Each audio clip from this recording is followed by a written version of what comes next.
Olá pessoal, eu sou o pastor messiânico Jonathan e hoje estamos aqui novamente trazendo mais um outro vídeo. Dentro desse vídeo trataremos hoje do capítulo 8 da primeira epístola de Paulo aos Coríntios. Dentro dessa epístola nós iremos aprender um pouco sobre o que comer e o que não comer. Iremos aprender também um pouco sobre o que Paulo pensa a respeito de uma doutrina que na verdade surgiu no quarto século. Paulo não tinha o mesmo pensamento que essa doutrina, a chamada doutrina da Trindade. Então, vamos hoje entrarmos nesses dois assuntos aqui e veremos qual o pensamento do apóstolo Paulo acerca da Trindade, e acerca de alimentos. Veremos as coisas que Paulo ensina. Antes, eu gostaria de pedir a você que deixe o seu like, se inscreva em nosso canal, compartilhe para que mais pessoas possam assim ouvir o evangelho judaico do primeiro século ensinado pelos apóstolos. Tudo bem? Então, vamos desde já darmos aqui início. Capítulo 8, versículo 1 da primeira epístola aos Coríntios, diz assim: Ora, no tocante às coisas sacrificadas aos ídolos, sabemos que todos temos ciência. A ciência incha, mas o amor edifica. O que Paulo quer dizer com isso? A ciência incha. Como assim? Paulo está aqui, na verdade, declarando que a ciência ela não vai trazer benefícios assim a curto prazo. Ela pode fazer você crescer, entre aspas, mas sem uma estrutura emocional ou física para alcançar aquilo que você está tentando buscar pela ciência. A ciência em si, ela não precisa ter sentimento por alguém, ela é algo totalmente fria. Mas o apóstolo Paulo, ele vai dizer que a ciência, ela nos deixa inchados. Inchados como assim? Pensando que sabemos demais, que somos mais inteligentes que outras pessoas. Então, a ciência, ela nos deixa como se fosse um pouco de fermento jogado em uma massa para pão ou bolo. O pão ele vai inchar, o bolo ele vai inchar, e só ficará aquela coisa oca por dentro. Então, o amor é o que preenche esse vazio que há dentro. Ou seja, uma pessoa que ela tem ciência, tem conhecimento e ama, ela é uma pessoa cheia, não vazia. É isso que Paulo está deixando claro aqui. Versículo 2. E se alguém cuida saber alguma coisa, ainda não sabe como convém saber. Em outras palavras, se você pensa que conhece algo, você ainda não chegou a conhecer aquele algo como você precisa conhecer. É necessário aprender mais. Sempre estamos aprendendo. Sempre. Versículo 3. Mas se alguém ama a Deus, esse é conhecido dele. Assim que, quanto ao comer das coisas sacrificadas aos ídolos, sabemos que o ídolo nada é no mundo, e que não há outro Deus, senão um só. Amados, o que é ídolo?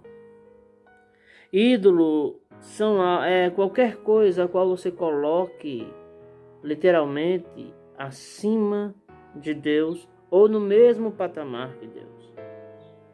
Por exemplo, você abrir a boca e dizer: eu não posso viver sem meu marido, eu não posso viver sem minha esposa, não consigo viver sem meu filho. Você está colocando a sua vida como dependente da vida de outras pessoas. E não Deus como aquele que sustenta a sua vida. Você coloca outra pessoa a nível de que ela esteja sustentando a sua vida. Mas ídolo também não é só isso. Ídolos são imagens de escultura. as quais muitos aí estão se ajoelhando diante deles. Estão fazendo promessas, estão querendo justamente conquistar seus objetivos através de coisas erradas. Então, muitos até estão comendo em nome desses ídolos. Sabia disso? Muitos comem em nome desses ídolos. Para quê? Para pagar algum voto, pagar alguma promessa. Mas eles conseguem conquistar o que querem? Claro que conseguem. Por quê? Sabe por quê? No livro de Oséias, capítulo 4, olha que coisa interessante. Oséias, capítulo 4, verso 12, está escrito: o meu povo consulta a sua madeira, e a sua vara lhe responde, porque o espírito da luxúria os engana e prostituem-se, apartando-se da sujeição de seu Deus. Em outras palavras, qualquer pessoa que pedir qualquer coisa que seja ao ídolo, vai conseguir? Vai.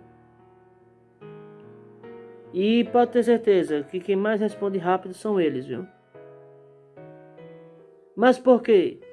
Porque não é ele, não é o ídolo em si que está respondendo. É um espírito de engano que está por trás daquele ídolo. Na verdade, aquele ídolo que está ali, ele é um tipo de morada de demônios. Uma vez que você faz um ídolo ali está habitando demônios dentro da sua casa, no interior daquele ídolo. E não sei se você já percebeu, mas sempre que tiramos um ídolo de uma casa, as coisas normalmente estavam indo bem. Mas quando quebramos ou queimamos, jogamos, fazendo qualquer coisa com esse ídolo, o que é que acontece? Acontece que a casa começa a virar de cabeça para baixo. Por quê? Sabe por quê? Porque os demônios que estavam naquele ídolo vieram para se vingar por você os ter tirado de lá. Sem falar ainda que esses demônios também vêm com o propósito de você se corrigir diante de Deus. Pois Satanás nada mais é do que uma ferramenta nas mãos de Deus. Sim, isso mesmo. Uma ferramenta nas mãos do Criador.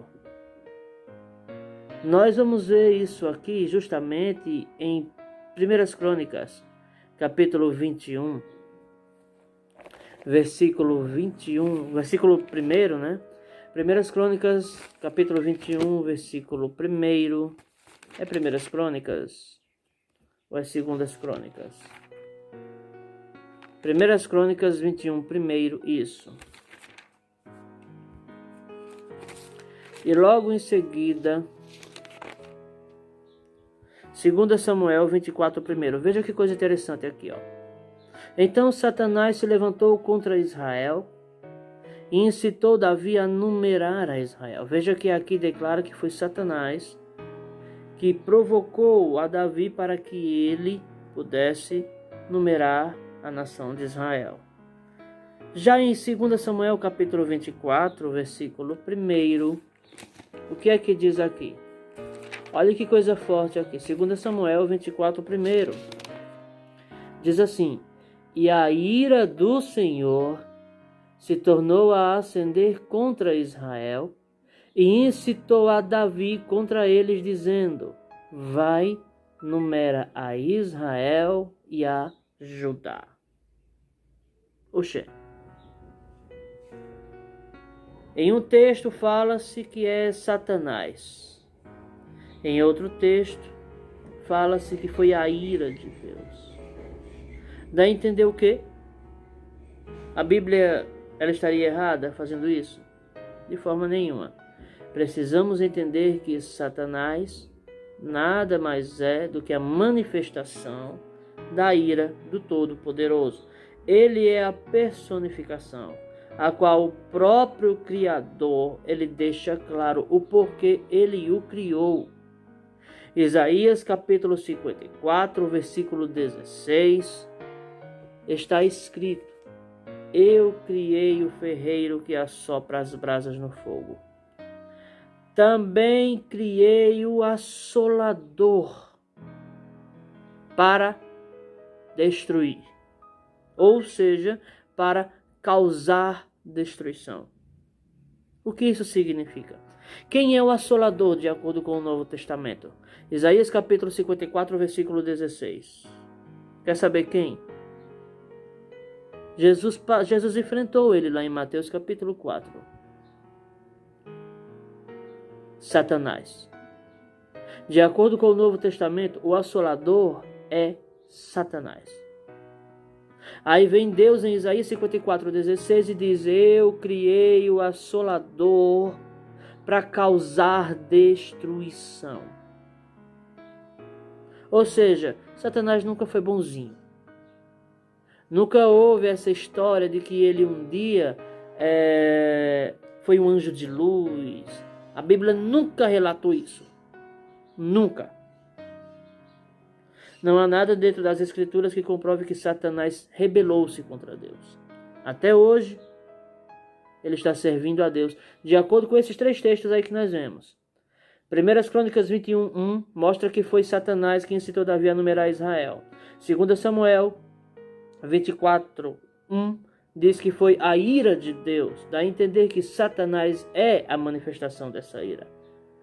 E Isaías 54:16 está escrito que Deus criou o assolador para causar destruição. Pegando esse texto de Isaías 54:16 à luz do Novo Testamento, nós veremos justamente que o assolador é Satanás. Ou seja, Satanás já foi criado com a intenção de fazer as coisas que ele faz. Ele até hoje batalha contra Deus? Não. Ele trabalha ao lado de Deus para manifestar o nosso livre-arbítrio. É isso que as Escrituras deixam bem claro. Ele batalha contra nós para pôr o nosso livre-arbítrio em prática. Esse é o ponto.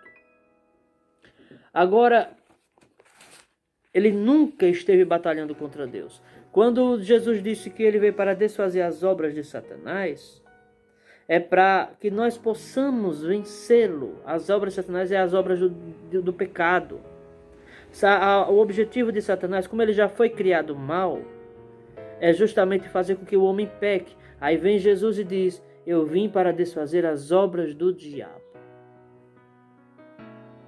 As obras do diabo é causar pecado no ser humano. As pessoas pensam que as obras do diabo é causar doença, causar divisão, isso também.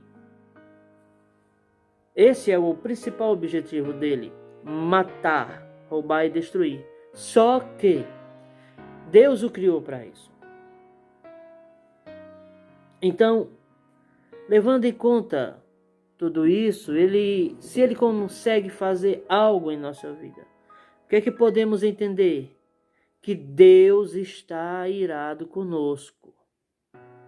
Precisamos tomar uma atitude de arrependimento, atitude de mudança. Se ele consegue fazer algo em nossa vida, é porque Deus está irado com a gente.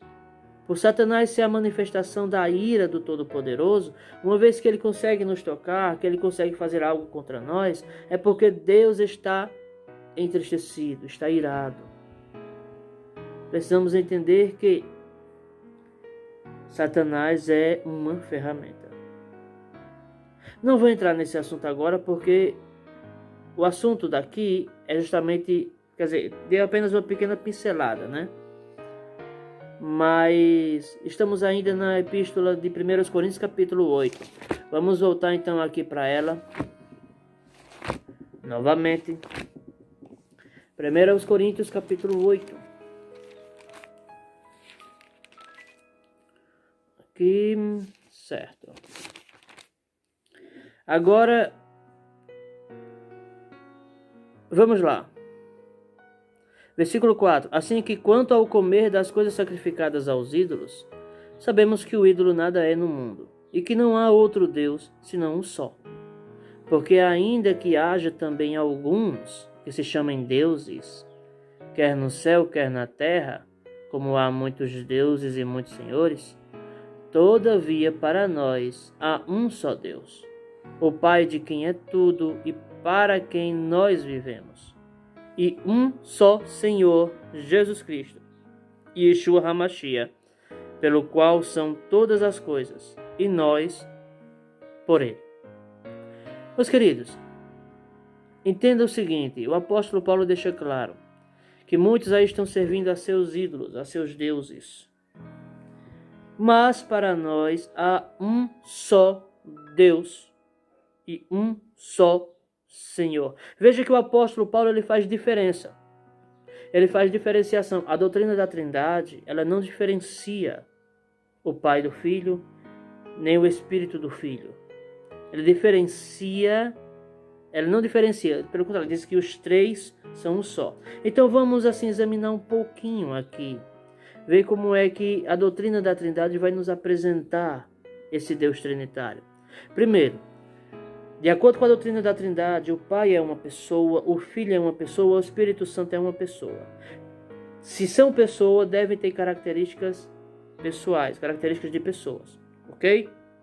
Então vamos pensar um pouquinho. Cada pessoa tem uma cabeça, 2 pernas e 2 braços. Um Deus trinitário. Como é que ficaria?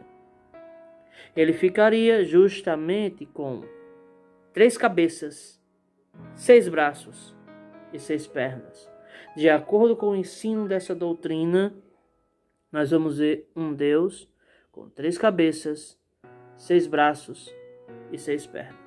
Por quê? São 3 pessoas em um corpo só.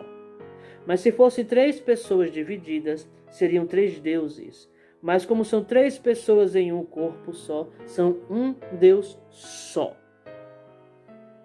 As quais cada pessoa da Trindade é uma pessoa, é considerada uma pessoa. Se é considerada uma pessoa, o Deus da Trindade, ele mostra uma pessoa de 3 cabeças, 6 braços e 6 pernas. Aí vem o apóstolo Paulo e faz uma total diferenciação. Diferenciação entre o Pai e o Filho. Já na doutrina da Trindade não se faz essa diferenciação.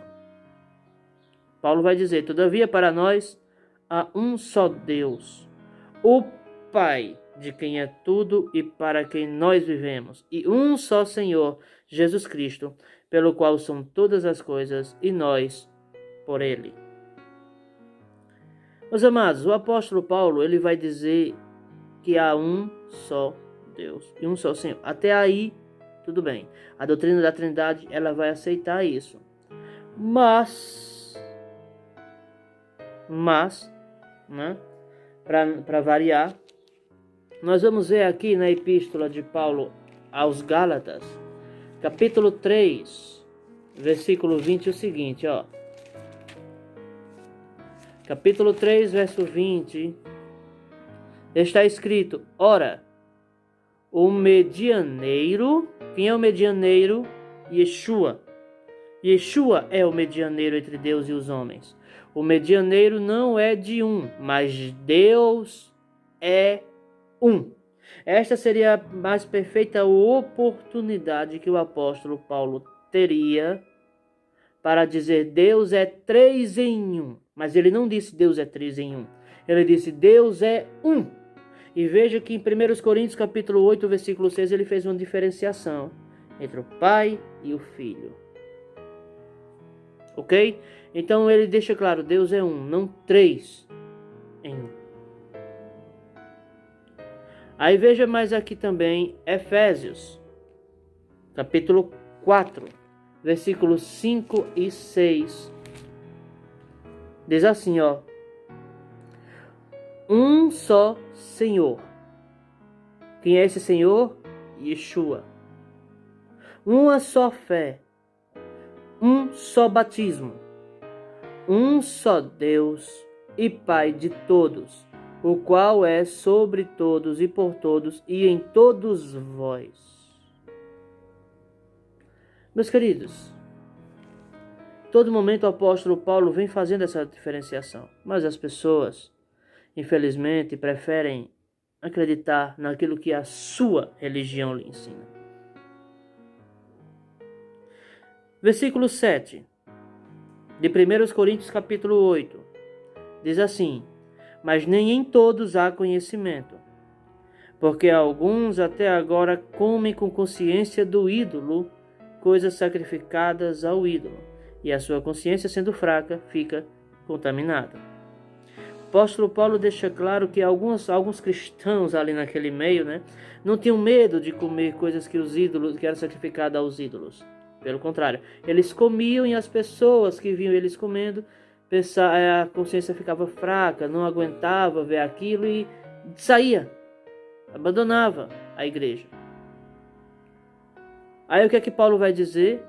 A consciência deles ficava contaminada, eles ficavam sentindo nojo, sentindo como se aquilo fosse pecado.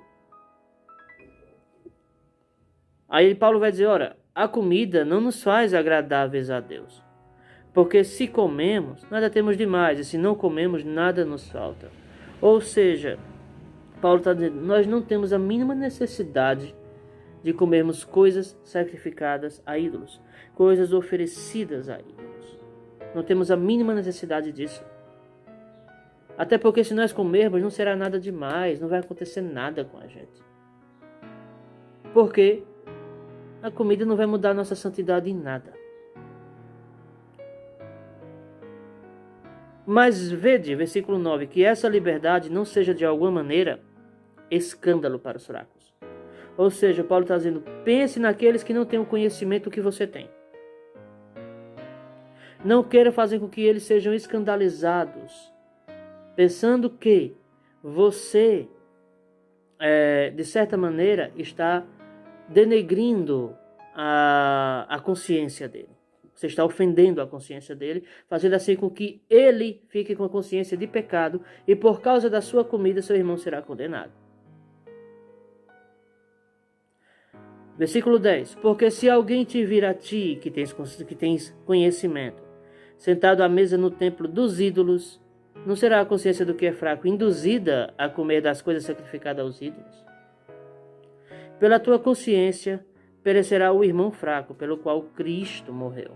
Ora, pecando assim contra os irmãos, e ferindo a sua fraca consciência, pecais contra Cristo. Por isso, se a comida escandalizar a meu irmão, nunca mais comerei carne, para que meu irmão não se escandalize. Ou seja, Paulo está dizendo, se qualquer comida escandalizar ao meu irmão, não comerei nada, inclusive na frente dele. Mas se não escandaliza, não tem problema. Primeiro, o que era considerado para o apóstolo Paulo como sendo comida? Quero deixar claro que Paulo aqui não está falando da carne de porco não, viu? Paulo aqui não está permitindo a igreja comer toucinho, ou bacon, ou presunto. Paulo aqui ele está falando sobre comida. E para o apóstolo Paulo, o que era considerado comida? Vamos ver o que era considerado comida? Primeiro, Paulo ele era judeu. De acordo com Atos dos Apóstolos, capítulo 22, versículo 3, ele vai deixar isso bem claro, que ele era judeu. Olha aí, ó. Capítulo 22, versículo 3.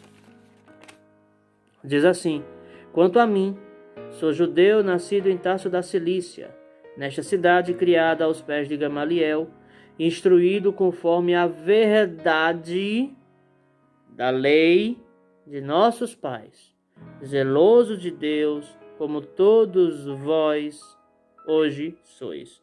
Veja que ele chama a lei dos pais, a lei do Antigo Testamento, de verdade. A igreja hoje chama de mentira. E ele diz mais que ele era judeu. Capítulo 23, versículo 6 de Atos dos Apóstolos diz assim: e Paulo, sabendo que uma parte era de saduceus e outra de fariseus, clamou no conselho: homens e irmãos, eu sou fariseu, filho de fariseu. No tocante à esperança e ressurreição dos mortos, sou julgado. O apóstolo Paulo era fariseu, apóstolo Paulo era judeu, ele tinha a lei de Moisés como sendo uma verdade, e a igreja hoje tem como maldição e mentira. Se ele tinha a lei de Moisés como sendo verdade, o que era considerado para o apóstolo Paulo como comida em 1 Coríntios capítulo 8? Quer saber o que era considerado? Levítico capítulo 11. Olha aqui, ó. Levítico capítulo 11 é uma lista de comidas que os judeus comiam. Que os judeus até hoje comem. Olha aqui, ó. Levítico capítulo 11. Não vou ler aqui, pois a leitura é um pouco extensa. Mas você pode ler o capítulo 11 inteiro, do versículo 1 até o versículo 47. Então, isso aqui era o que Paulo considerava como comida. E dentro dessas proibições está a proibição de comer carne de porco, comer lebre, camelo. Interessante que as pessoas amam, né, comer carne de porco, principalmente aqui no Brasil. As pessoas pensam que isso é besteira, não tem nada a ver, não faz mal nenhum. Não faz mal e é a carne que mais contamina pessoas. Uma das que mais contamina. A carne que, se você tiver uma inflamação, ela prejudica a sua saúde na hora. Aí vem a Bíblia e diz, não coma. As pessoas, mas a Bíblia está dizendo isso, mas eu gosto. Vai literalmente se machucar. Então, fica essa mensagem para vocês. Aprendemos hoje sobre o capítulo 8 da Epístola aos Coríntios, primeira epístola. Peço a você que deixe seu like, se inscreva em nosso canal, para que possamos assim crescermos juntos e também aprendermos a palavra como ela realmente é. Que Deus abençoe a todos, em nome de Yeshua. Fique com Deus.